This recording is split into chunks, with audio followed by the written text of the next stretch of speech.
Welcome everybody. So this is just another quick video to help us prep for our article critique assignment. The first thing I'm going to do is take a look at a few different types of research articles that you may find, particularly epidemiological studies. So the difference between an epidemiological study and an experimental study generally is that epidemiological studies are observational in that they do not uh, directly intervene within the subjects. So, for example, if you wanted to take a look at to see if smoking tobacco elevates your risk for lung cancer, you're not going to do a randomized, double-blinded, placebo-controlled clinical trial for 30 years because you don't have placebo cigarettes. First of all, it would be unethical to do so, and plus, it would be too difficult to maintain that level of control. For again, considering that lung cancer takes decades to develop. So it'd be extremely difficult to run a clinical trial to demonstrate that lung cancer elevates risk for cancer. But what you can do is take a large group of people that voluntarily smoke and follow them for 30 years and see if they have an elevated risk of disease. And of course, that's what they've been doing for the past 70 years. And of course, through those observational studies, they were able to find a very strong association between smoking tobacco and lung cancer and other forms of lung disease. So there has never been any clinical trial demonstrating that smoking causes lung cancer. So I'm going to talk about proof in a few minutes. We don't use the term proof in science anyway, but even so, we're talking about causation here, and there is no evidence really that we cannot say that smoking causes lung cancer. We can say smoking, there is an association between smoking and lung cancer. But the fact is that the evidence is so strong this time at this point that we use the term causation, or people use the term causation with with relatively with relative confidence because there's just so much evidence against smoking, obviously. But we just have to keep in mind that there is, no randomized, double-blinded, placebo-controlled clinical trial, which is what we consider to be the gold standard of medical research. But again, what we do have is these observational studies. So when we're looking at hierarchy of evidence, what we're going to start with the strongest level of evidence is actually at the bottom of this list here, the systematic review. Systematic review is when they take all of the research that has ever been conducted on a particular subject and they summarize all of the information in that systematic review. Or I shouldn't say all of the information. Sometimes, due to bias, they will hand pick certain studies and omit other studies and call it a systematic review, and it's not really a systematic review. But a great place, a great website to check out is the Cochrane Collaboration. It's a group of independent researchers that do systematic reviews. So I will leave a link for that, and you can check that website out for yourself to check out the systematic reviews. I would recommend that's the first thing that you should look at when you're looking at a research question is what does the systematic reviews say? Are there systematic reviews? And what are the conclusions of those systematic reviews? And I almost won't use a medication unless I have a systematic review saying that it's efficacious and safe. So some of the other ones we'll talk about cohort studies, relatively small studies, and we're going to show some examples of those. Case control studies, we're going to show some examples of those as well. Cross-sectional studies, sometimes they're called prevalence studies. The China study, if you've ever heard of that, carried out by Cornell University. It's one of the most famous epidemiological studies ever conducted.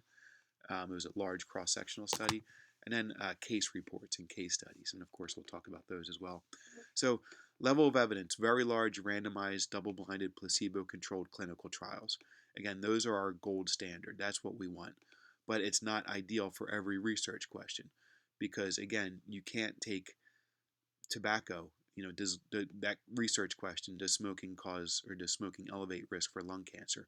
You can't take a group of thousands of people and put them in a clinical trial for 30 years and give one group cigarettes and the other group a placebo cigarette. It's just not going to work that way. But again, what you can do is look at populations that choose to smoke and see what their health is like. So we want very large randomized controlled clinical trials or a systematic review. Um, Level 2 studies, smaller clinical trials, less than 50 subjects. Generally, the pharmaceutical industries, when they carry out clinical trials, there's thousands of subjects, sometimes tens of thousands of subjects. Or very large, very high level cohort studies. And we'll show some examples of those. Again, there's been some very large, high level cohort studies on tobacco and lung cancer. And then additionally, there's been systematic reviews. And with all that evidence, we can say with confidence that smoking elevates risk for lung cancer. And then smaller cohort studies, case control studies, still important, level 3, not quite the level of evidence of level 2 or level 1. And then we get into case reports, which are just individual reports of like a new disease generally. When HIV first started, or I guess initially it was AIDS, when that first came out in the 1980s, the initial reports were case reports. Generally there were homosexual men that were coming down with this disease that they thought was some form of cancer. And then after the initial case reports were published, they put together a series of case reports. They call it a case series. And then from there, they built some additional research. And then level 5, expert opinion. I would say the DSM, the Diagnostic Statistical Manual, with the sometimes called the Psychiatrist Bible, that would be considered level 5, expert opinion. And again, randomized double-blinded placebo-controlled clinical trials, RCTs, randomized clinical trials. They're the only studies that can really demonstrate cause and effect. Observational studies only demonstrate association. The strongest observational study capable of supporting causation is a very large cohort study, which can potentially demonstrate that cause precedes effect. So we'll talk about we'll show some examples of some of these different types of studies. As far as establishing a causal relationship, we have to remember correlation is not causation. Some of the anti-vaccine folks like to point out that autism rates have increased at the same time that our use of vaccines has increased. But that is a correlation. That is not causation. We cannot demonstrate that the vaccine usage increases risk of autism just because there is a correlation between the two. But what we're trying to do with these research studies is actually demonstrate that there is some type of a causation. And they use this confidence interval, and you'll see this a lot as you're reviewing these research studies, is a 95% confidence interval. They're 95% sure that this association that they found did not occur by chance.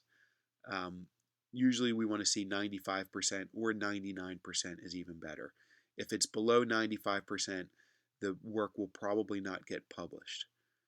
Or it might get published and they'll just say that there was no association between these two things. There may be some bias and there may be some confounding, and I'm going to explain both of those.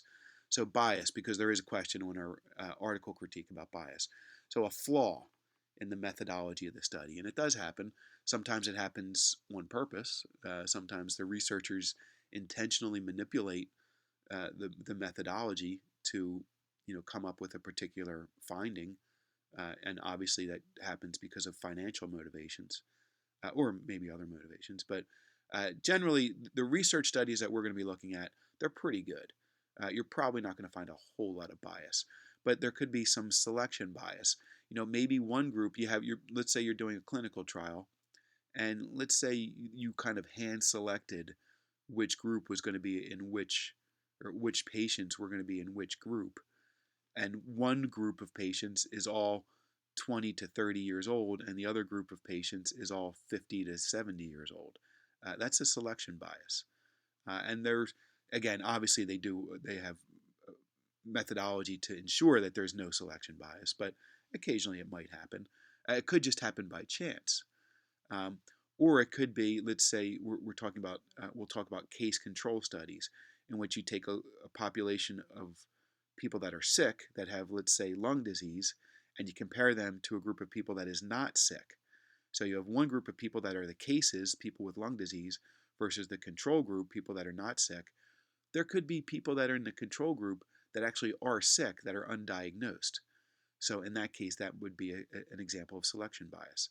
Information bias, misclassification bias, again, kind of the same idea, the same example that I just gave. Maybe some people um, are sick and they don't know it, or maybe some people were misdiagnosed and they really are not sick.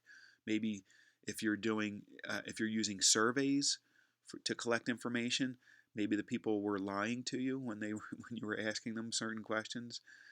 Observer bias, conscious or unconscious distortion in the way that they report their findings, and then recall bias. And this is probably what you're going to see the most of.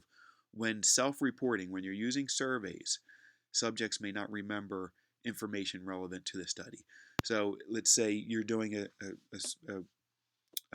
smoking again, and you're doing case control study on smoking. You want to know if smoking elevates your risk for lung cancer. You take a large group of people with lung cancer and a large group of people that are controls that do not have lung cancer, and you ask everybody in the group, how many cigarettes have you smoked on average for the past 50 years? Most people are probably not going to remember how many cigarettes they smoked.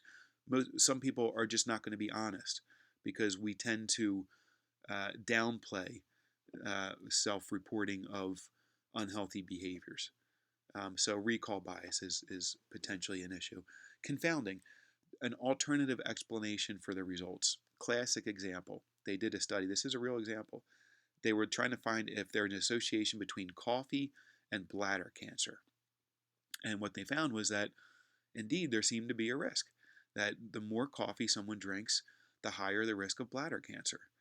But what they didn't think about was that people that drink a lot of coffee, or excuse me, people that drink a lot of alcohol also tend to drink a lot of coffee.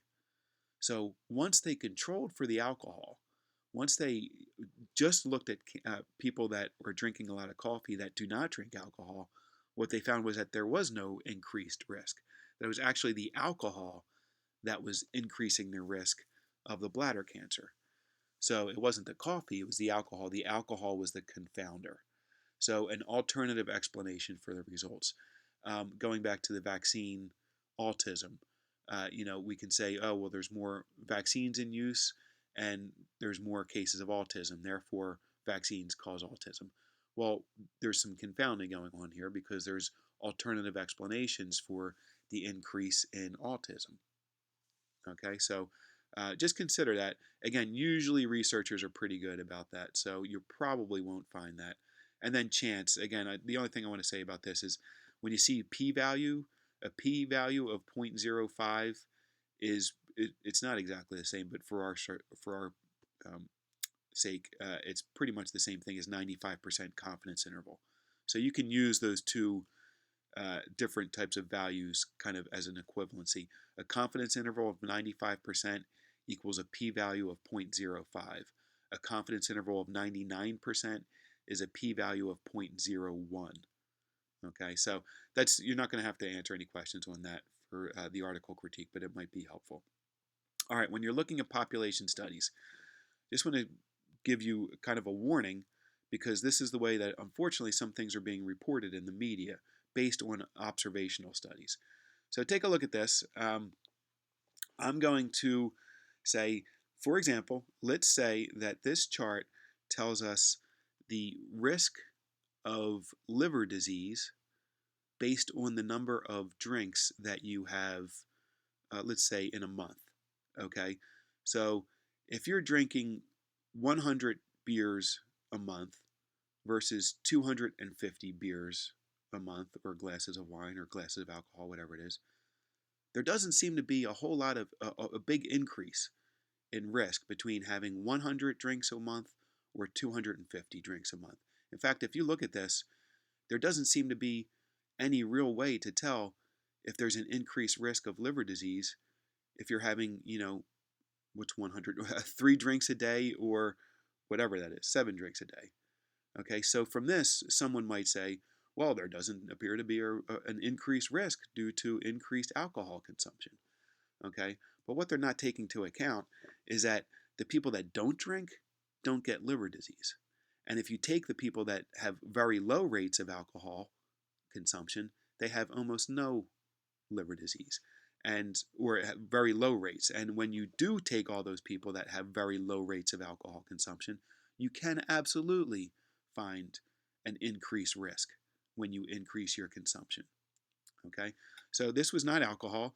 This was actually salt or sodium intake, I should say, and blood pressure. And this is what, unfortunately, a lot of people have been doing. Not a lot, but some people have been doing. And what they've been saying is that, oh, well, look, there doesn't seem to be any increased risk of high blood pressure based on your sodium consumption because people that have, I don't know what this 100 is, I cut that off, sorry, but there doesn't seem to be a difference between the people that are at 100 or 250 with their rates of blood pressure. But again, when you take the people that are actually consuming an appropriate amount of sodium, they have much lower rates of high blood pressure. Okay, so that's what that numbers at the bottom, mean sodium excretion.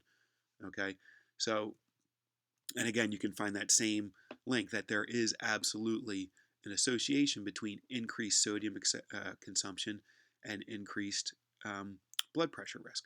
So they've done the same exact thing with saturated fat, unfortunately. So what they've done more recently is, again, the numbers were a little bit different, but what they did was take people that had 30% of their calories coming from saturated fat versus people that had 50 to 60% of their calories coming from saturated fat, and they found no difference between cardiovascular disease risk.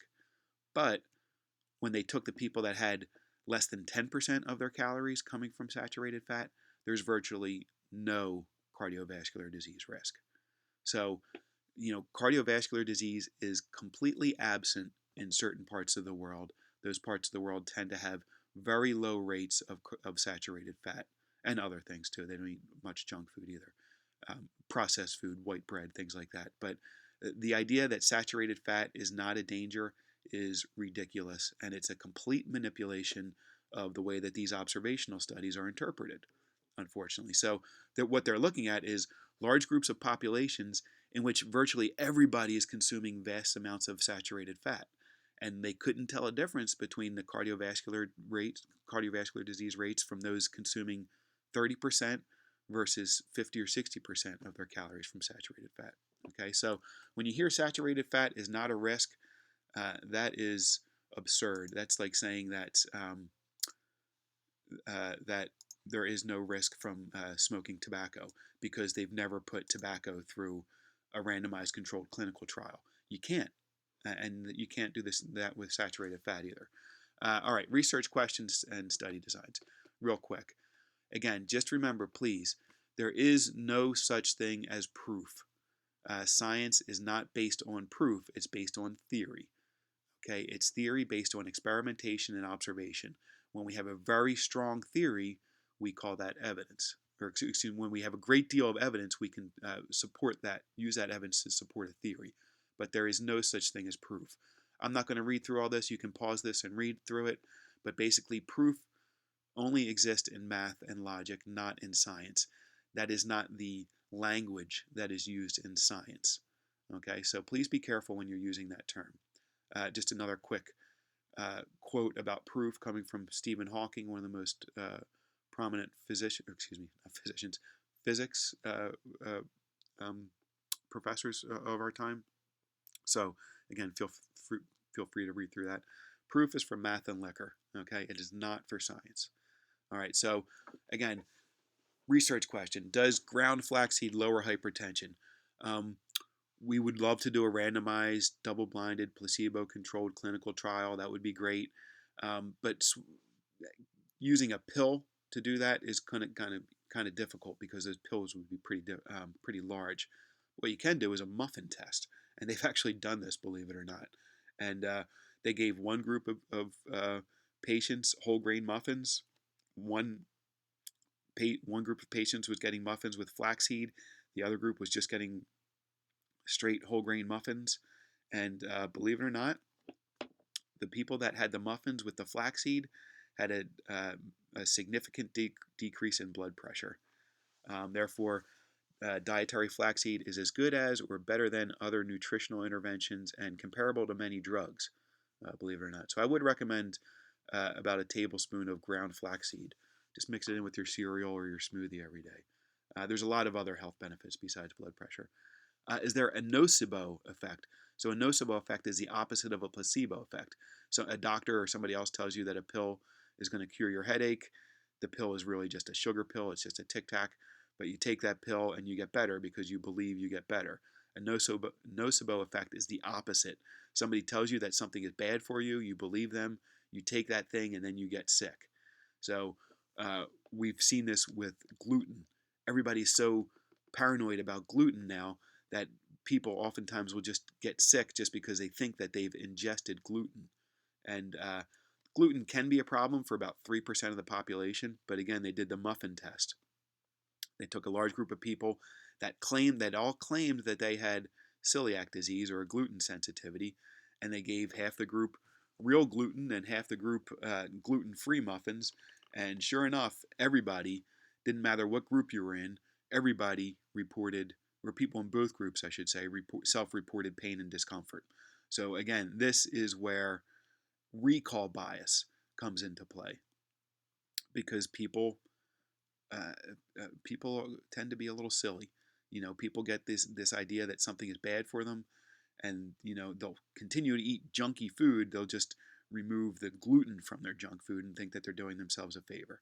Um, there's no evidence that gluten is harmful for the majority of the population. The source of the gluten, most of the majority of the wheat products are junk food, and they should be avoided anyway. So it's not the Twinkie, or excuse me, it's not the gluten in the Twinkie, it's the Twinkie itself. Okay, stop eating Twinkies. If you're eating real whole grain wheat or real whole wheat that's rich in fiber, that's still okay, as long as it's not have a bunch of chemicals and everything else in it. Or wheat berries, that's even better. So reductionism, I'm going to post a video about this. The very nature of clinical trials is based on the idea that there is one ideological cause of a particular illness. So clinical trials, they're always looking for one specific nutrient or drug or an herb. But a clinical trial is not really effective for studying an entire diet because you can't do an entire diet for a clinical trial for a 30-year period. That much control over a very long period of time is very, very difficult. But what you can do is take, if you're looking at dietary interventions, for example, do vegetarian diets lower mortality risk from chronic disease?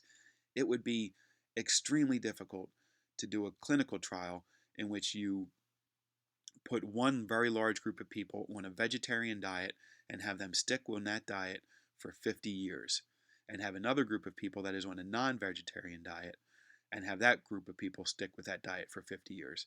And you can't do a placebo-controlled vegetarian diet.